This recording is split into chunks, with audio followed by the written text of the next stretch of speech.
if you've heard of Roberto Blake and you've watched my content, you're probably wondering what the heck he has to do with abuse recovery. But before you click off, he's taught me a lot over the last year. So that's what we're going to be diving into today. 4 lessons that Roberto Blake taught me. Lesson number 1, the importance of making people feel seen. Earlier this year or late last year, a friend of mine sent me a rant video from this dude named Roberto Blake. In this video, he said something that specifically spoke to me. He shared the story of a friend of his who is a single mom who also struggles with chronic illness. Immediately, my ears perked up because I was like, wait a second, that's me. And he shared about how a typical job doesn't work for her and her family, and just his reasoning and the way he talked about her made me feel seen and made me feel like I matter. As a single mom and as someone with chronic illness, I deal with a lot of judgment and a lot of guilt from both sides. The way that Roberto talked about someone who struggles and who doesn't have this stereotypical life, it made me go, okay, this dude, he's got my everlasting loyalty. It felt like this person cared about me, cared about my situation. And instead of telling me that I needed to work harder, try harder, he was helping others shift their perspective to understand why we do what we do. But it also shifted how I think and look at the other relationships in my life. It made me go over and evaluate, okay, who in my life makes me feel guilty? And who in my life makes me feel seen? And I realized the people in my life who don't make me feel seen, they're not people that I'm interested in. That one simple video changed all of that for me. So lesson number 1, look through your life and ask, who makes you feel seen and who makes you question your validity as a human? Lesson number 2, take finances seriously. He is not a financial advisor or financial educator, but in 90% of the videos that I watched, I haven't seen all of them, but I feel like I've watched a good 80+%. And in about 90% of the 80% that I've seen, he somehow mentions how learning about finances and really taking control of his money has absolutely impacted and changed his life for the better. This was something that I've been putting off for a long time. A long time. Money terrifies me. Money makes me feel stupid. I have a chip on my shoulder for when I feel stupid. So when I feel stupid, I shrink away because all I want is the validation that I'm enough because my worth lies in my intelligence, right? Not right, but you see where I'm going with this. Looking at finances scared me.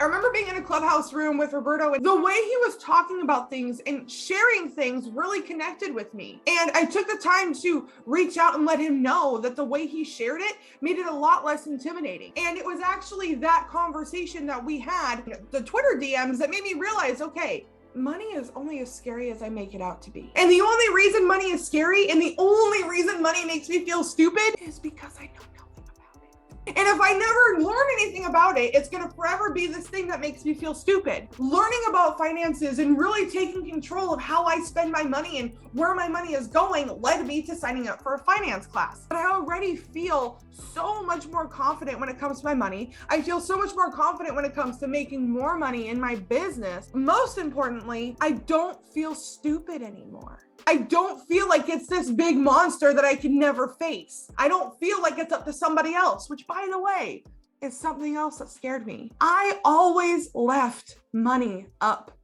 to my partner, which led to me being the victim of financial abuse in more than one occasion. If you don't take the time to learn about your finances, you're going to forever be susceptible to being a victim of financial abuse. Because if you don't know how to handle your money, you're going to let other people handle your money. And that's how we get stuck in these situations. Yes, it is scary. Yes, it is intimidating. Yes, it feels like this ever-evolving thing. You start small. Take control.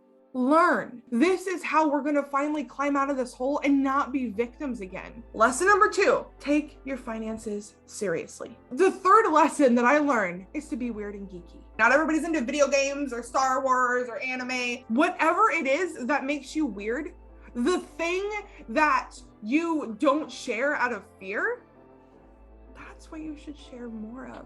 After binging his other videos, he always talked about Star Wars in clubhouse rooms. He talks about his love for all of this weird geeky stuff. And that really resonated with me because that is a side of myself that I have been suppressing since high school.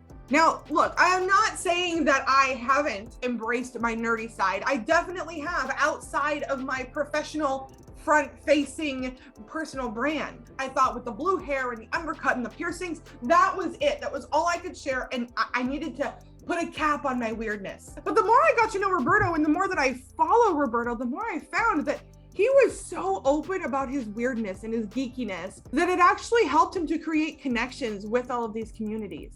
And it also helped me as the viewer find something that I related to with him, which only solidified the fact that I wanted to continue to listen to what he said.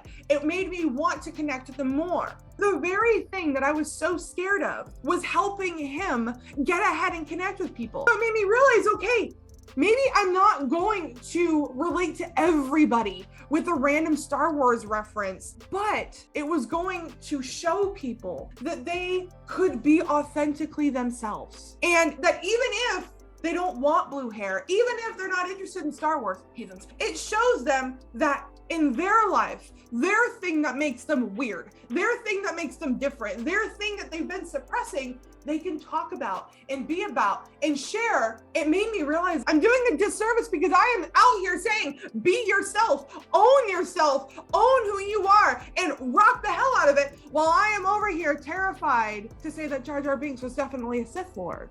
So lesson number 3, be weird, be geeky. Lesson number 4, commit to the journey. I have always been really great at starting things. I'm a great idea generator, but I have always been terrible with sticking to it. Why? Because the moment it gets hard, the moment I feel stupid, the moment I feel like it may not go the exact way that I want it to go, I would quit because I needed that 110% or I wanted nothing to do with it. And this has been holding me back in so many areas of my life. There's a video that he shared about making 100 crappy videos. Now, he wasn't saying to be purposefully crappy at what you're doing. What he was saying is just commit to the journey. Before you can complain, before you can say that something isn't working, you need to commit to it for a while. He had poured into me so much from all of his content, and he had lifted me up so much, and I learned so much that I said, okay, he's helped me. The least I can do is follow through on what he tells me to do. So I said, okay, I am going to commit to this. I'm going to commit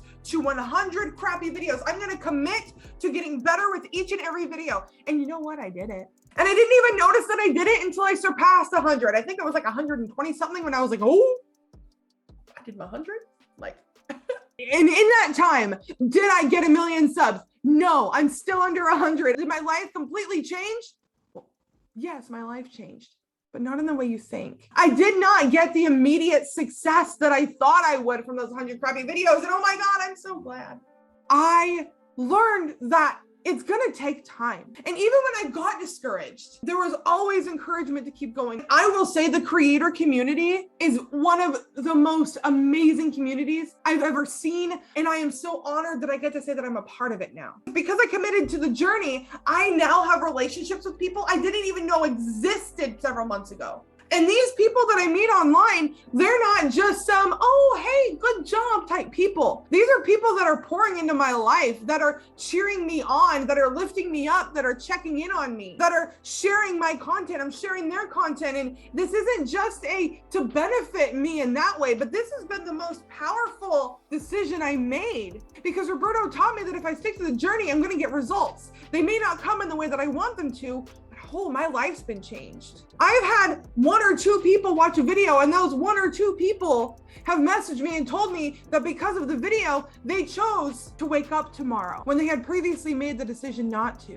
I've done collaborations and I've made connections because someone watched one of my videos and they said, hey, I want you to speak to my group. I want you to talk more about this. I want you to be on my podcast. This whole time, I did that 100 crappy videos so I could get my 1,000 subscribers on YouTube. But what I got was so much more. And if I never would have committed to the journey, if I never would have gotten the tough love, kick in the pants that Roberto Blake will give you, because he's one of those people that cares about you too much to let you stay where you're at. And that's who I strive to be. The other really cool thing about committing to the journey is that I now have skill sets that I didn't think were possible for me. I put off starting YouTube because I was terrified to edit videos. And now it's so much fun. Is my editing perfect? No. I have a long way to go and I have a lot to learn, but it's fun. those are the 4 big lessons that I have learned from Roberto Blake. Let's recap real quick. Number 1, the importance of making people feel seen. Number 2, it's time for me to take my finances seriously. Number 3, to be open and share about my weird and geekiness. And number 4, to commit to the journey. There it is. 4 lessons that I learned from Roberto Blake. And Roberto, if you end up watching this, 1, hope it's not weird, but 2, I want to say that I'm incredibly grateful for you. And I'm so thankful that you didn't give up. I'm so thankful that you kept powering through. And I don't think you realize the amount of people that you inspire every freaking day. So thank you, Roberto. And to everyone else, thank you. Thank you for watching. Thank you for sticking around. And what I would absolutely love to know is in the comments, which one stood out to you? Which one are you going to apply to your life today? Once you're done doing that in the comments, make sure you check out this playlist right here. It includes a lot of clips from other really amazing people in my life that I have had the honor to get to know. Thank you so much for hanging out with me today. And never forget that you are strong, you are capable, you are intelligent, and boo, you are so freaking worthy.